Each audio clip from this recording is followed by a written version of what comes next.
है ना, किसी भी दुनिया के किसी मिश्र धातु में एक धातु अगर उसमें से पारा हो तो उसे अमलगम कहते हैं। क्या कहते हैं? उसे अमलगम कहते हैं। तो नेक्स्ट प्रश्न है, कह रहा है नेक्स्ट प्रश्न में, निम्न में से कौन सा पदार्थ ऑक्सीजन से संयोग नहीं करता है? ऑप्शन ए में है तांबा, गोल्ड, जिंक, पोटेशियम। तांबा भी अभिक्रिया करेगा, गोल्ड भी करेगा, गोल्ड नहीं करेगा। गोल्ड, सोना, चांदी और प्लेटिनम, ये तीनों के तीनों क्या होते हैं? प्राकृतिक में मुक्त अवस्था में पाए जाते हैं। किस अवस्था में पाए जाते हैं? तो कहेंगे मुक्त अवस्था में पाए जाते हैं ना। इसलिए क्या होगा, ये जो गोल्ड होगा ना, ऑक्सीजन से अभिक्रिया नहीं करेगा, लेकिन तांबा करेगा, जिंक भी करेगा, ये पोटेशियम भी करेगा, क्योंकि कॉपर ऑक्साइड, जिंक ऑक्साइड और पोटेशियम ऑक्साइड ये सब निर्माण करते हैं, ठीक ना, ऑक्सीजन से अभिक्रिया करके।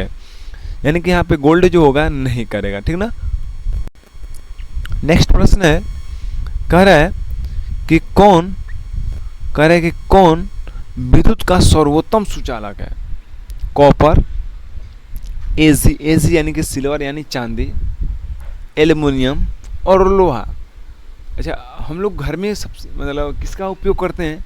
वायर यानी तार के, कैसा तार खरीदने जाते हैं? कहते हैं कॉपर का खरीदने जाते हैं। जब मार्केट जाते हैं तो कॉपर का तार हम लोग खोजते हैं, क्योंकि हम लोग अपने बजट के अनुसार खोजते हैं। अगर कॉपर की जगह पर हमें चांदी का तार मिल जाए तो और बेहतर होगा, ठीक ना, क्योंकि चांदी जो होता है विद्युत और ऊष्मा का सुचालक होता है, और जो विद्युत और ऊष्मा का अच्छा सुचालक होता है, सर्वोत्तम कह सकते हैं। सबसे अच्छा सुचालक जो होता है चांदी होता है, यानी विद्युत का, क्योंकि इसका प्रतिरोध बहुत कम होता है। जो विद्युत का विरोध कर लेता है ना, उसे तो प्रतिरोध कहते हैं। यानी कि यहाँ पे क्या हो जाएगा? चांदी हो जाएगा।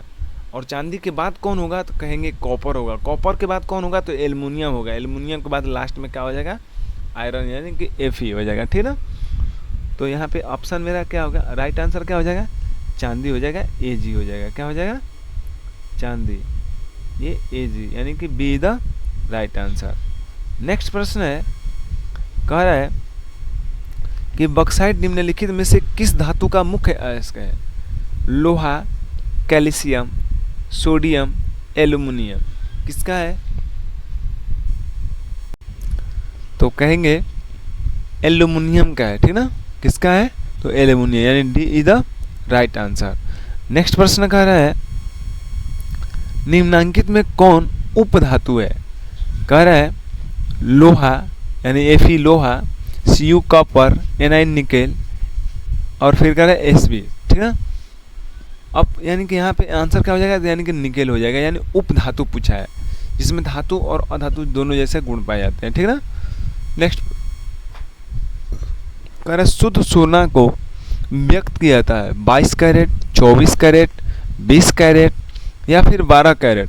तो कहेंगे शुद्ध सोना जो होता है ना 24 कैरेट होता है, और 22 कैरेट कहने का मतलब ये होता है कि यानी कि 22 भाग सोना, यानी कहा जाए तो 22 ग्राम सोना और 2 ग्राम चांदी या कॉपर मिला देते हैं, यानी कि चांदी या तांबा मिला दिया जाता है, तो ये 22 कैरेट का सोना होता है। और 24 कैरेट शुद्ध सोना का, अगर आपको कोई कहे कि 24 कैरेट शुद्ध सोना का आभूषण बना है तो ये पॉसिबल ही नहीं, क्योंकि जो 24 कैरेट का शुद्ध सोना होता है ना मुलायम होता है, आभूषण बनाने के योग्य नहीं होता है। इसलिए इसे कठोर बनाने के लिए, मजबूत बनाने के लिए कह सकते हैं कॉपर या फिर चांदी मिलाए जाते हैं, ठीक ना। तो यानी कि आंसर हो जाएगा हमारा यहाँ पे 24 कैरेट, यानी B is the right answer. Next प्रश्न है, पीतल है, करेक्ट धातु है। पीतल तो भाई धातु है, आपके घर में भी बर्तन मिलते होंगे पीतल का। धातु है, धातु तो है, लेकिन यहाँ पे कह रहा है धातु है, अधातु कहेंगे अधातु नहीं, मिश्र धातु, उपधातु। तो कहेंगे मिश्र धातु है, क्योंकि जो पीतल है ना, जो पीतल है, देखिए जो गजब के इसका नाम है पीतल। पीतल जो है, तो आप याद रखने का तरीका क्या है, किससे बना होता है? पिताजी याद रखिएगा। क्या याद रखिएगा? पिताजी। आपको याद रखना है पीतल के लिए पिताजी। तो पिताजी से क्या होगा? पी से हो जाएगा पीतल, ता से हो जाएगा तांबा, जी से हो जाएगा जिंक। यानी कि पीतल जो होता है तांबा और जिंक से मिलकर बना होता है, यानी कि तांबा और जास्ता से मिलकर बना होता है। यानी कि कॉपर और जिंक का क्या होता है? मिश्र धातु होता है पीतल। यानी कि यहाँ पे हो जाएगा कि मिश्र धातु है। क्या है? मिश्र धातु, यानी see the right answer. Next प्रश्न है, कह रहा है निम्नलिखित में से किसे चाकू से काटा जा सकता है। वाह मस्त प्रश्न। Lithium, calcium, copper, iron. भैया आयरन को काटने चलेगा चाकू बर्बाद, कॉपर को काटने चलेगा चाकू बर्बाद, कैल्शियम को काटने चलेगा चाकू बर्बाद, लेकिन लिथियम जो होता है ना एकदम मुलायम, जैसे लिथियम, सोडियम और पोटेशियम तीनों के तीनों मुलायम धातुएं होते हैं जिसे चाकू से काटा जा सकता है। अगर चाहिएगा तो अपने दांत से भी काट सकते हैं, ठीक ना। यहाँ पे क्या होगा, ए इज द राइट आंसर, यानी कि 8 का ए इज द राइट आंसर, यानी कि लिथियम होगा जिसका संकेत होता है ए लाई, ठीक ना। नेक्स्ट प्रश्न है, करें निम्नलिखित में कौन आयनिक यौगिक है। करें निम्नलिखित में कौन आयनिक यौगिक है। आयनिक यौगिक में याद रखिएगा धातु और अधातु के मिलने से बना होता है आयनिक यौगिक, ठीक ना। इसमें चेक कीजिए कि किसमें धातु और अधातु दोनों है। देखिए पहला वाला में है CH4 यानी कि कार्बन और हाइड्रोजन दोनों अधातु, दूसरा में है CO2 कार्बन डाइऑक्साइड यानी कि कार्बन और ऑक्सीजन दोनों के दोनों अधातु। यहाँ पे कैल्शियम और क्लोरीन है, कैल्शियम धातु है, क्लोरीन अधातु है, तो यहाँ पे कहेंगे कि ये आयनिक यौगिक है, यानी कि C is the right answer, ठीक है ना। नेक्स्ट प्रश्न है, कह रहा है निम्न में से कौन अधातु है। कह रहा है कि निम्न में से कौन अधातु है। कहेंगे फेरक यानी कि लोहा, कहेंगे अधातु नहीं है वाला। कह रहा है कार्बन, कार्बन सी, कहेंगे ये अधातु है। एल्युमिनियम भी अधातु नहीं है।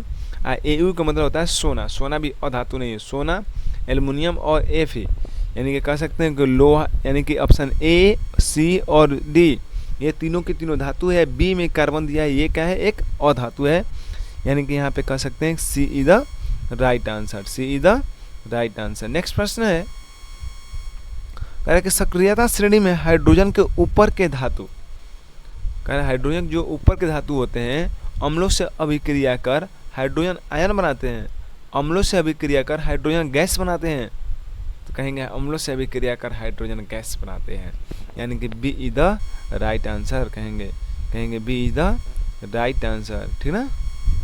चलिए भाई नेक्स्ट प्रश्न है,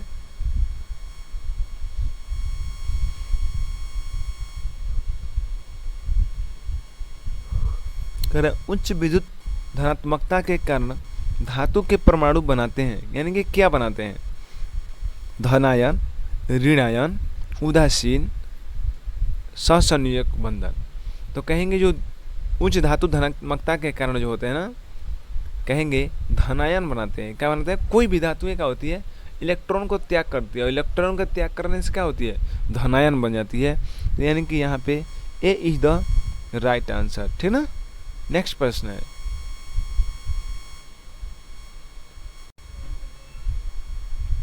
नेक्स्ट प्रश्न है, धातु के ऑक्साइड सामान्यतः होते हैं, तो याद रखिएगा जो धातु के ऑक्साइड होते हैं क्षारीय होते हैं और अधातु के ऑक्साइड अम्लीय होते हैं, यानी कि यहाँ पे सी इज द और B is the right answer, B is the right answer, क्षारकीय होते हैं, ठीक है ना। नेक्स्ट प्रश्न कह रहा है कि अयस्क से चुंबकीय अशुद्धियों को दूर करने के लिए जो विधि प्रयुक्त की जाती है वह है, ऐसे ही पता चल रहा है कि अगर चुंबकीय है जिसे अलग करने के लिए या तो चुंबक या यहाँ पे चुंबक की क्या होती है आवश्यकता पड़ती है, यानी कि चुंबकीय अशुद्ध कह रहे हैं कि अयस्क से चुंबकीय अशुद्धियों को दूर करने के लिए जो विधि प्रयुक्त की जाती है वह है, जैसे चुंबकीय विधि से प्रयुक्त, यानी कि चुंबकीय अयस्क क्या होंगे, जैसे मान लीजिए लोहा हो गया, टीन हो गया, ये सब क्या होंगे, चुंबकीय अयस्क हैं। इन्हें दूर करने के लिए क्या किया जाता है, चुंबकीय पृथक्करण विधि का उपयोग किया जाता है, यानी किसका, चुंबकीय पृथक्करण विधि। पृथक का मतलब होता है अलग, चुंबकीय का मतलब चुंबक होता है, ठीक है। तो नेक्स्ट प्रश्न यानी कि यहाँ पे इसका D is the right answer. Correct, sulphide अयस्कों का सांद्रण किया जाता है कैसे, हाथ से चुनकर, कहेंगे नहीं, निछालन द्वारा, कहेंगे नहीं, फैन पलावन द्वारा, कहेंगे बराबर, कहेंगे फैन पलावन द्वारा किया जाता है, यानी कि कह सकते हैं कि C is the right answer. Next प्रश्न है, करें निम्नलिखित में से कौन एल्युमिनियम का मिश्र धातु है, मैग्नीशियम, जर्मन सिल्वर, पीतल, फिर करेक्ट कांसा, यानी कि कहेंगे A is the right answer, क्या कहेंगे, A is the right answer. Next प्रश्न है, कॉपर का निष्कर्षण मुख्यतः किस अयस्क से किया जाता है? कॉपर ग्लास, कॉपर पाइराइट्स, यानी कॉपर पाइराइट से किया जाता है। इससे किया जाता है कॉपर पाइराइट, जिसका सूत्र होता है CuFeS2। ठीक ना। नेक्स्ट प्रश्न है,